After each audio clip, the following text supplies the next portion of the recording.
following video is not made for kids. Viewer discretion is advised. Hello to my subscribers, this is the Tiafangi coming to you with what will hopefully be a successful review. And tonight we're going to be taking a look at one of the more sought-after figures of the Transformers Studio Series line, and it is the Transformers Studio Series 1986 Generation 1 movie version of Deluxe Class Arcee. So, this version of Arcee, which is the latest version based off of her Generation 1 counterpart,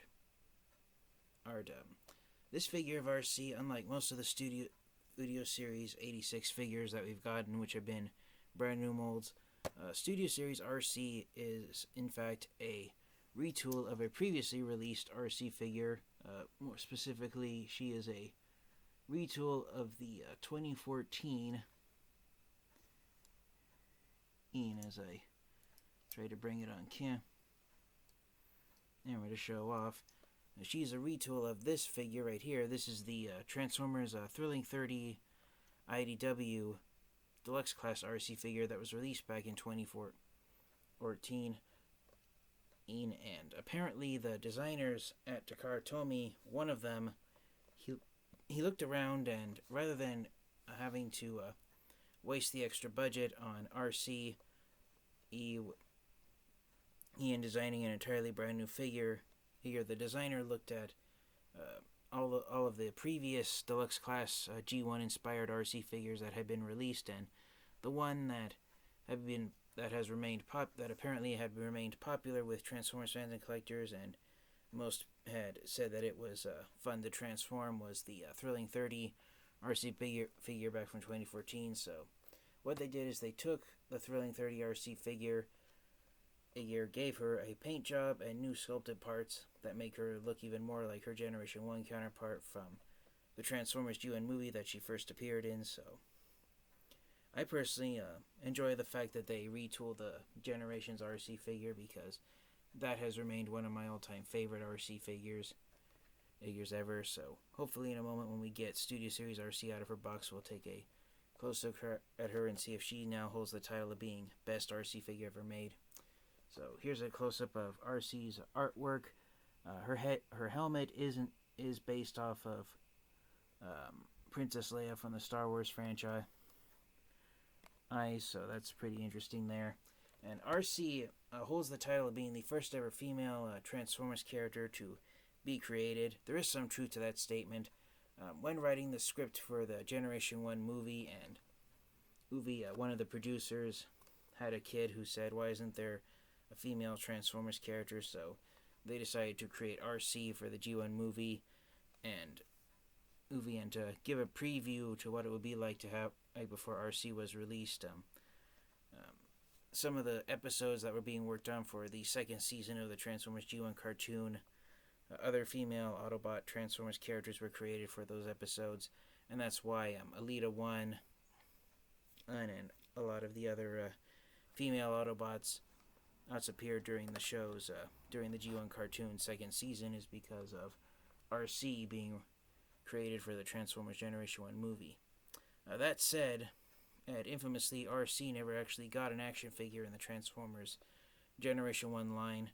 Apparently, back in the 1980s, Hasbro figured a female Transformers character that transforms into a pink Cybertronian race car was something that wouldn't sell well back in the 80s. So, infamously, it took quite a long time for Arcee to be given a proper action figures, unlike her other Autobots from the Generation 1 line.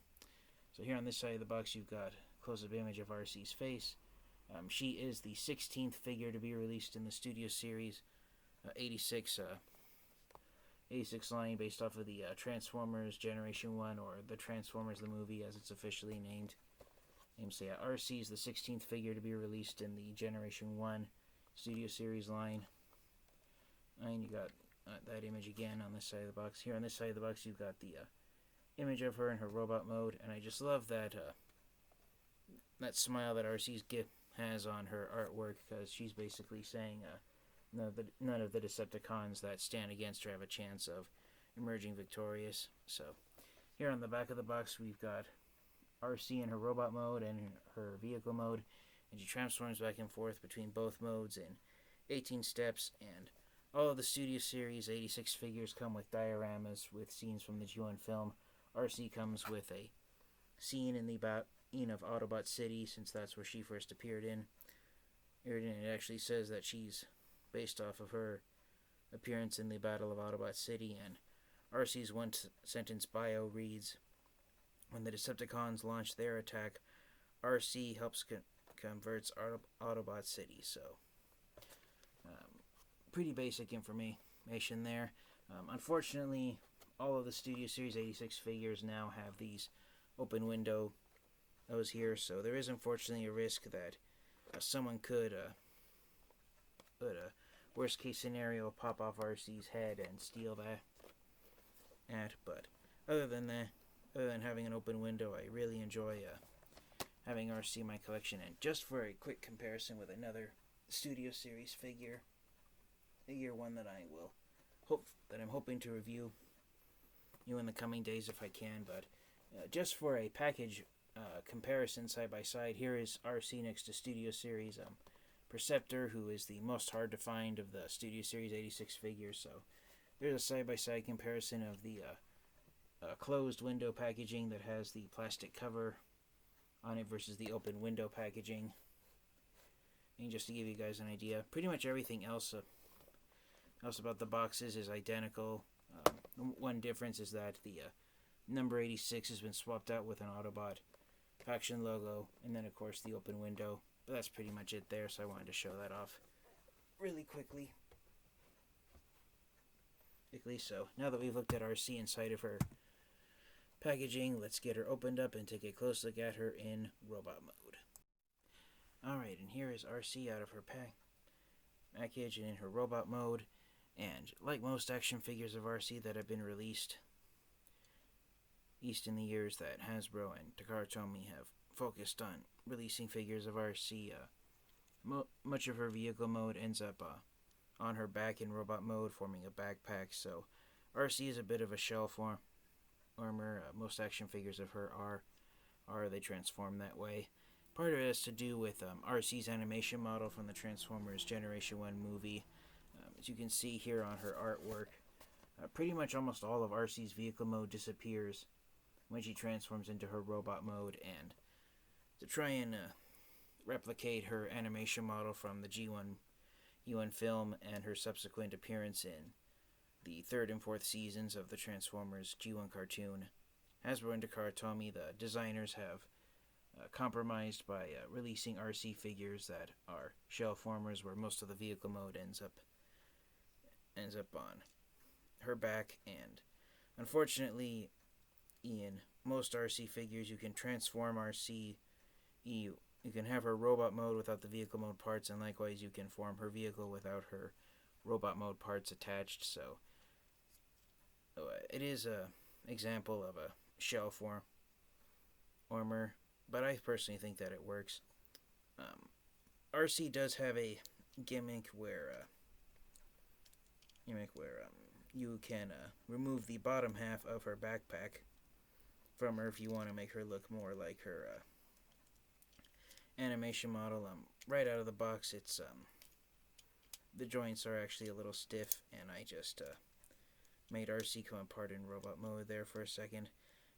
To accommodate that gimmick of taking the lower half of the backpack off of her, or unfortunately none of the parts in her robot mode torso, none of them actually clip into place. It's all just friction that's holding Arcee together. So I'm probably going to leave the backpack on. I apologize for not taking it off. But yeah, Arcee, the parts of her that are done in white are very bright, and my camera is blending in the parts of Arcee that are white and pink together.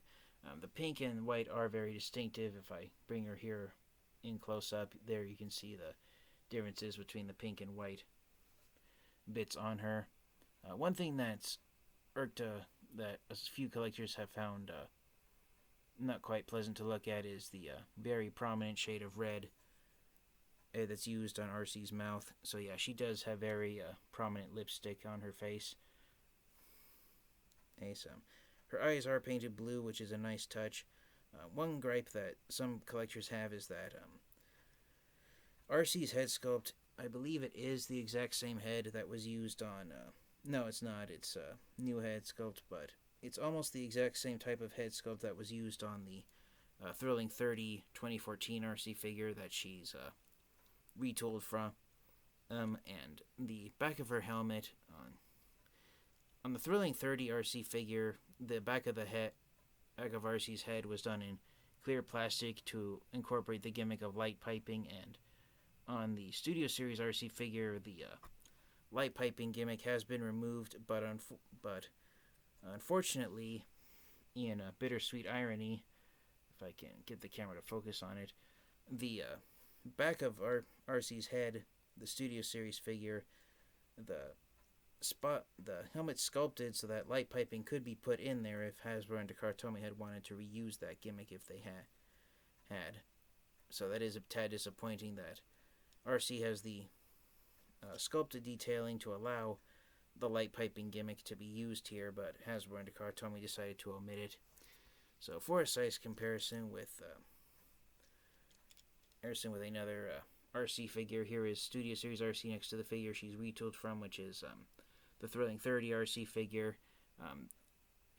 She does come with the exact same tiny laser gun that the Thrilling 30 Arcee figure had, but unlike Thrilling 30 Arcee, the tiny laser gun is the only accessory piece Studio Series Arcee comes with. Thrilling 30 Arcee, in addition to this smaller laser gun, she also came with a large cannon and a pair of Energon swords that she had in IDW's comic books. And so comparing these two figures of Arcee side by side with each other, this is basically G1 Arcee from the G1 cartoon, while this figure from 2014 is from her appearance in IDW's comic books. So for the parts that are the same, the main backpack here, which contains the hood and the headlights, that's the same thing on there. The windshield is the same size and shape. It's hard for me to tell, but I think the shade of blue plastic on the windshield is the exact same as well. The exact same wheels on the front of the vehicle are the same. Same thing with the back wheels, but the main difference, basically the parts on both of these Arcee figures that are the same, the shoulders and the upper arms of the robot mode are the same. The lower arms are e-tooled because there's 2 slots on the Thrilling 30 figure to allow the Energon swords to be attached there. On a Studio Series Arcee, those slots have been removed. So apart from the head, the head, I can't tell if it's... They look like... It's really hard to tell if the head sculpt is new or if it's the same. And then, of course, there's the light-piped plastic on the Thrilling 30 figure. It's really hard to tell if the helmet is the same or if it's a newly sculpted part. But the backpack, half of the parts of the upper half of the robot mode torso, the upper halves of the robot mode arms, that's all the same parts that are shared. Those are the exact same parts that are shared between both of these Arcee figures, but everything else, the robot mode from the waist down, the legs and the the thighs, and even Arcee's waist area, that's all new sculpted parts here on the Thrilling 30 version of Arcee on Studio Series. On the Thrilling 30 Arcee, the wheels from the rear half of the vehicle mode end up on Arcee's thighs, while on Studio Series Arcee they end up forming her backpack. So, just like similar to robot mode, when we get to Arcee's vehicle mode, the main differences are the back half of the car, while the front pretty much looks almost the same. One thing I wish they would have kept the same on Studio Series Arcee from the Thrilling 30 is that the Thrilling 30 Arcee figure, the headlights have blue paint on them, while on Studio Series Arcee it's unpainted, painted white on the headlights. So that's one thing I wish they would have done differently. Also, another similarity I wish they would have kept is that here on the Thrilling 30 Arcee, even though there's black detailing here on the hood, even with the black detailing removed, one thing I think would have helped Arcee is to have her Autobot logo have this white outline like it does on the Thrilling 30 figure rather than just being a non-outlined Autobot logo, because red on pink, it tends to kind of dull into it. My camera is making the Autobot logo stand out much more than it actually does, because it, looking at it with my own eyes, it really dulls there, and so my camera is making it look much more prominent than it actually is, so that's a bit of a letdown there. But yeah, apart from that, I'm overall all thrilled with how the Studio Series Arcee figure was designed, how it's got the perfect blend of both newly sculpted parts and recycled parts from a previous version of her that's 8 years old now. So here right there is the spot where the lower half of the backpack just clips on. So if you want to, you have the option of removing the lower section of Arcee's backpack if you want, and giving her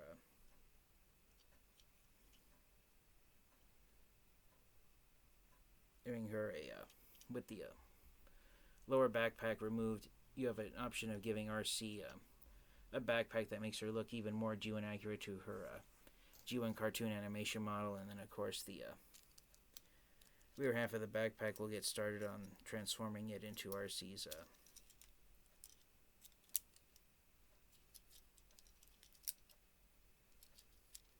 vehicle mode, if it'll work. There it is.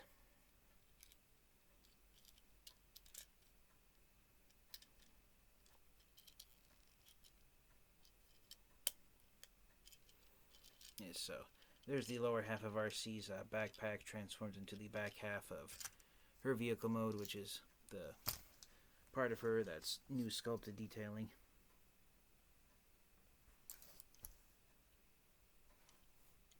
Mainly so. As far as articulation goes, her head is on a ball joint, so it can look left and right. It can look up and down slightly. The arms are on ball joints at the shoulders, so they can go forward and backwards 360 degrees. Swivel joint in the bicep, hinge joint in the elbow, no articulation in the arms. There is a waist articulation, but because of this double hinge joint right here that gets freed up when you remove the lower half of Arcee's backpack, it's held in place by friction. There's no pegs that actually keep it together, so unfortunately Arcee just wants to flop around like that, so that's tad disappointing there. Legs can go out this far, or they can go forward this much. Actually, they can go back this much, depending on if you can get them around her backpack. A swivel joint right above the knee at the bottom of her thigh, hinge knees, and then of course the feet can go up and down like that at the ankle, and then of course there's also an ankle rocker if you want to get her into a sprawl-legged pose. Overall, all Studio Series Arcee, she is a pretty decent figure. I just wish they would have designed that double hinge joint right there that forms the center of Arcee's torso. I wish they would have designed that so it would have locked in place much more securely. Also, right here on Arcee's robot mode chest, there's no pegs keeping that held in place. So Arcee, Studio Series 86 Arcee does rely quite a bit on friction to hold herself in place. And as far as not having her parts, her torso come apart, I would recommend leaving the lower half of the backpack on, because it does give her a lot more stability in robot mode. But I do enjoy how she came out. One minor nitpick that I do have with Arcee, and I've seen other collectors say they hate this about it as well, Hasbro and Descartes Tomy hollowed out the backside of Arcee's legs, so it looks like she has a pair of holes there on the back of her legs. Hopefully there'll be some third-party company or some upgrade kit designers that will come with gap filler pieces for Studio Series 86 Arcee's legs. But yeah, as my mind is working faster than my tongue is, and that's pretty much all there is to say about Arcee and her robot mode. So let's get her transformed into her vehicle mode, and wrap up the review. Alright, and so here is Studio Series 86 Arcee transformed into her alt mode. I've tried to see if I've lined up her legs properly and everything, and unfortunately, one of the panels on her side doesn't want to clip in place properly. The other one, excuse me for a second. Alright, sorry about that. So I was trying to say that her panel sections don't really hold to place together that well, and the spot where her gun plugs into place, that the peg hole, that the port that the peg is inserted into, even though it's the correct size for it to peg in, and it's just barely hanging on by a thread. And the reason why I paused the video for a moment there is because, as you can see, it falls away at a moment's notice.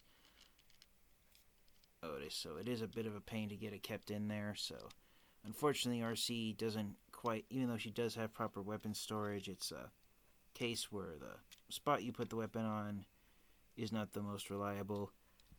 And Arcee, from what I can tell, she does have the potential to roll on a flat surface, but because of these pins from her ankles, and then of course also her laser gun being almost level with her four wheels, she only has a hairline of clearance space. So Arcee is not going to be able to go off-road anytime. She does have to be on a completely flat surface in order to successfully roll around everywhere. So for a size comparison, here she is next to the Thrilling 30 Arcee figure, and as you can see, the front halves of the vehicle are the exact same sculpted parts. There is one difference on the dashboard, as some collectors have pointed out, is that rather than have the Thrilling 30 Arcee figure on the dashboard, which is done in black plastic, the steering wheel sits out much farther, while on the Studio Series Arcee figure, the steering wheel is just a circle sculpted on the surface of the dashboard, so it doesn't even look like she has a proper steering wheel at first glance. And they do have the exact same racing fin, and down the back middle. The main difference is I don't know how well my camera's going to pick it up, but the Thrilling 30 Arcee figure, she's more of a more reddish shade of pink compared to the Studio Series Arcee figure. This is more of like a bubblegum pink, while this is more of like a rose pink ink. But my camera unfortunately isn't distinguishing the two different shades of pink from each other. If you have them side by side and you stare at them long enough, you will start to see the different shades. But other than that, pretty much most of the main difference is here in the back half of the vehicle. And yes, the Studio Series Arcee figure is much more accurate to Arcee's animation model from the G1 series, while Thrilling 30 Arcee is based on her appearance in IDW's comic books. One nice thing is that the Studio Series Arcee has an actual back bumper with tail lights. The Thrilling 30 Arcee figure doesn't really have a back bumper, and that's so you can have storage space for her much larger laser gun. The weapon despite coming with more weapons, the Thrilling 30 Arcee figure, I do have to admit, has much better weapon storage than the Studio Series Arcee figure does. In a clever design, eyeing on Hasbro and Takara Tomy did with the Thrilling 30 Arcee figure was that she actually holds her small laser gun in her robot mode hands, and then there's a port that it plugs into on the bottom, which is the same size and shape as the handle. While the port here on Arcee, it's actually not really a port, it's actually just a space in one of her transformation joints that her laser gun sits in. So unfortunately, you can just see right there, with very little effort, Studio Series Arcee's laser gun can and will pop off and fall out of her at a moment's notice. And I'm trying to find it right now. There it is. So I kind of wish they would have designed a different port for her laser gun to plug into place more securely. If you want to one place you can put her laser gun is right here, because the hood section is the same as the Thrilling 30 Arcee figure. There's 2 ports here that the laser gun can plug into if you want to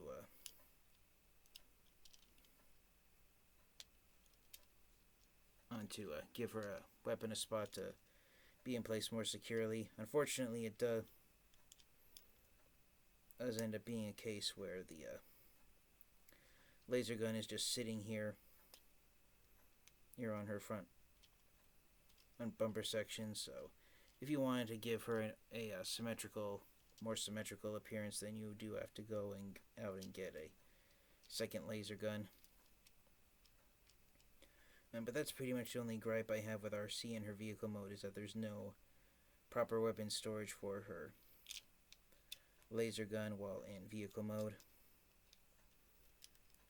I mean, if you want to, you could try and have the laser gun just sit underneath her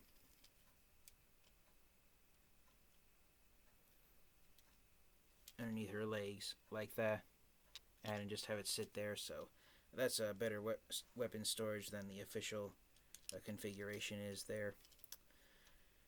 So other than that, and like I said, I'm sorry if I keep repeating myself and I sound like a broken record, but I just really enjoy how the Studio Series Arcee figure came out. And even though she is a retool of the Thrilling 30 IDW Arcee figure from 2014, and I still think that it's a fantastic Arcee figure. I love how the vehicle mode now looks much more closer to her animation model from the G1 movie and the subsequent 3rd and 4th seasons of the G1 cartoon. This is a far superior Arcee figure than the War for Cybertron Trilogy Arcee figure that was released in both the Earthrise and Kingdom lines. It's much more fun to transform. It's much easier to transform. And so for the proverbial question, do I recommend getting the Studio Series 1986 G1 Arcee figure and adding it to your Transformers collection? Absolutely, I do. You cannot go wrong having this Arcee figure in your Transformers collection. And because it is a retool of the Thrilling 30 Arcee figure, it is, even though it's somewhat on the small and thin size, it is pretty much size accurate. It's a decent sized deluxe class figure is what I was trying to say, compared to the other deluxe class figures that we've gotten in more recent years. So yes, thank you guys all so much. This has been the Tia Fangy. This has been my review of the Studio Series 86 Arcee figure. I highly recommend you get her if you find her. And thank you guys all so much. And until next time, you guys, stay safe, stay healthy, transform and roll out. Goodbye, everyone.